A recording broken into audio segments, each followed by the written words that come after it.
Oh, hey, welcome back, guys, to EFC's book chat.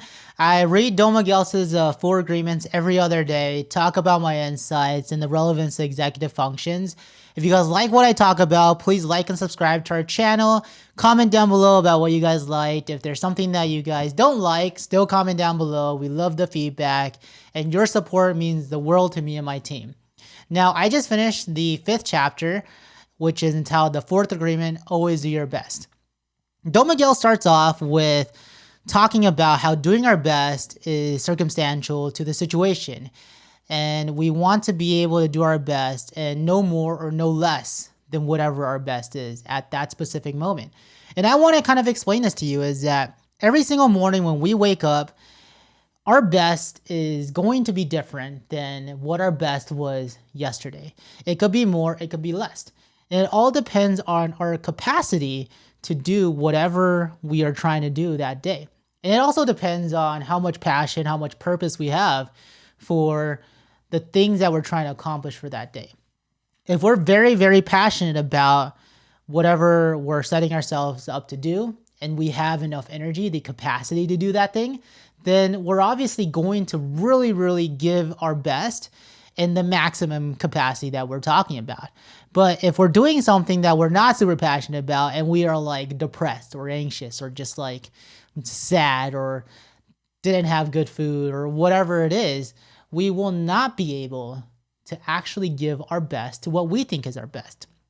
And I think this idea is so critical because our best is different every single day. And it's important to remember that so that we're not so hard on ourselves and we're not following these agreements that our best means this and our best means this. Our best is going to be different depending on how we feel and the day of the week, etc. If it's sunny outside, if it's raining, whatever, right? It all really depends on that specific moment in our life. And I think that one of the things Don Miguel Ruiz brings up on page 78 is doing your best, you're going to live life intensely. You're going to be productive. You're going to be good to yourself because you will be giving yourself to your family, to your community, to everything. But it is the action that is going to make you feel intensely happy. When you always do your best, you take action. Doing your best is taking action because you love it, not because you're expecting a reward. And that is super critical to my work with my clients in executive functions coaching. Whenever I work with a new client, there's always a discussion with the support system, and most of this time it's with parents about what the possible consequences and the rewards are if the student does their homework or attends class or gets assignments in on time. And oftentimes, especially because of the recent pandemic and gaming in general, a lot of this is tied to, well, if they do this and this and this, they're allowed to play games. They do this and this and this, they're allowed to like go out and have fun or etc. And these consequences and these rewards can help at times, but oftentimes what I find is that until a client of mine has an intense passion or purpose for whatever it is that they're doing, it is very hard for them to do their best because they're not interested in doing it for themselves. They're interested in doing it for this consequence or reward that they're going to have in the future. And that reward and that consequence, they may not be feeling it every single day. Like, I know that everybody or mostly everybody has this one thing that they always want to do every single day. But there are obviously some days when playing games is not what you want to do. There are obviously some days when, doing anything in general, like filming or watching Netflix, etc., is not what you want to do. So rewards don't bring longevity to establishing habits. Now, I think the next thing that I want to talk about is this idea that doing our best sometimes is just doing what is good enough. And I think this is so relevant to anybody out there struggling with anxiety and depression and the concept of, hey, just do your best. Everybody out there that is trying to support or be a part of a person's life that has anxiety and depression, I hear this so often is just do your best. Just try your best. Whatever it is, just try your best. And I think that this phrase of just do your best becomes such a cliche for individuals with anxiety and depression that it doesn't have any actual meaning anymore. And I think what Ruiz does is actually bring more meaning to this phrase of just do our best.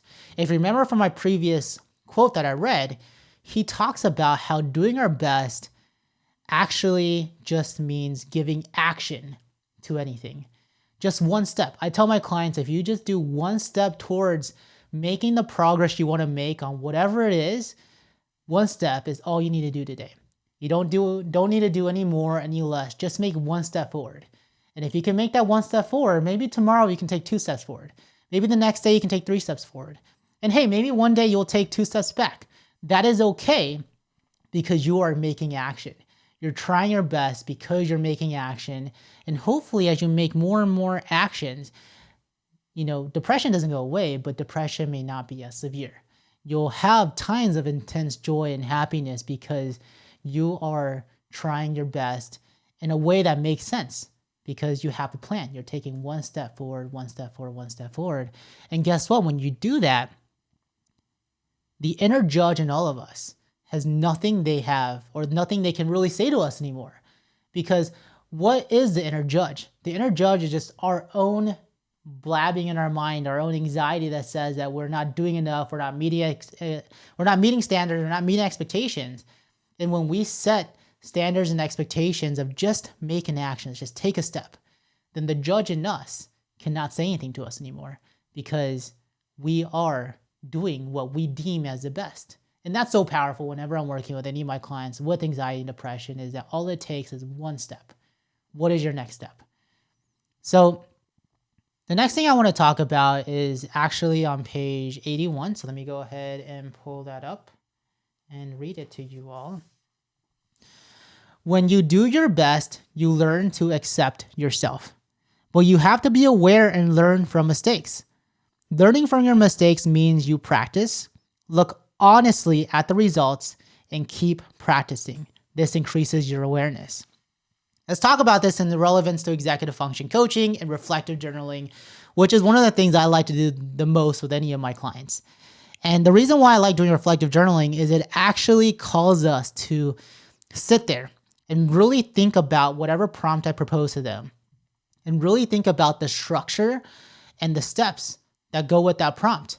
What really happened that caused me to not eat breakfast? What really happened that caused me to not get on that treadmill or go to the gym or, eat dinner or go out with my fiance? I don't have a fiance, by the way, but,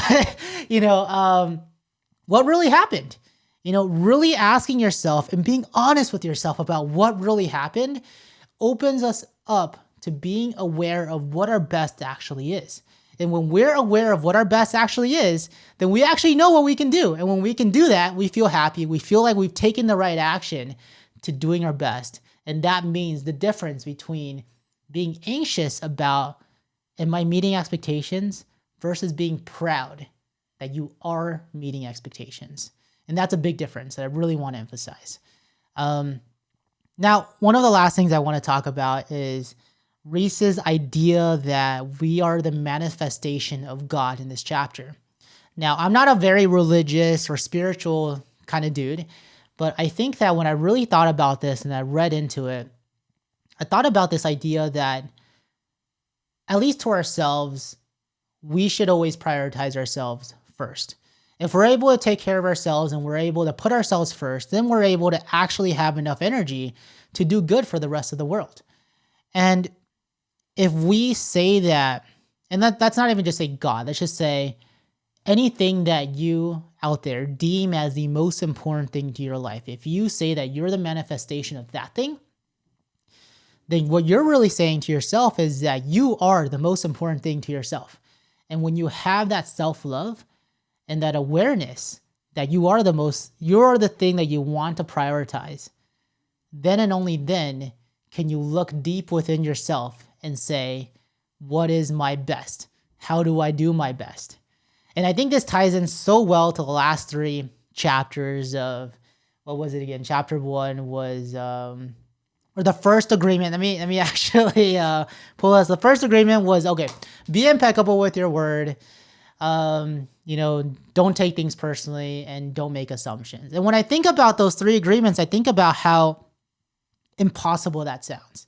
And I don't know if you guys felt this way when you guys were reading this, but I thought about how is it humanly possible for me to always be impeccable with my word, to never take things personally, and to never make an assumption?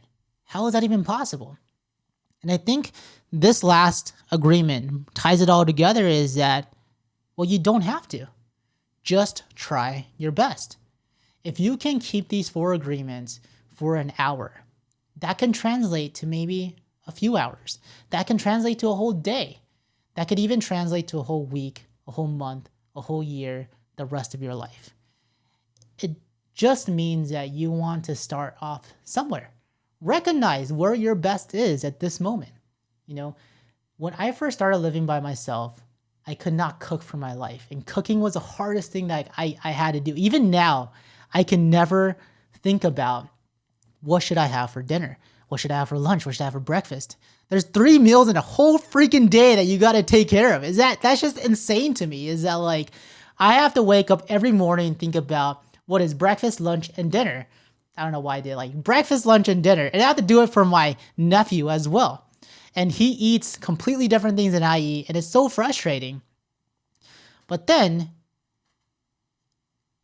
when I'm able to do it for a day, and I'm able then to do it for a week, then I feel prouder of myself and know that, hey, I can at least do it for a week. My best is at least to go 1 week without going berserk about what I'm going to eat.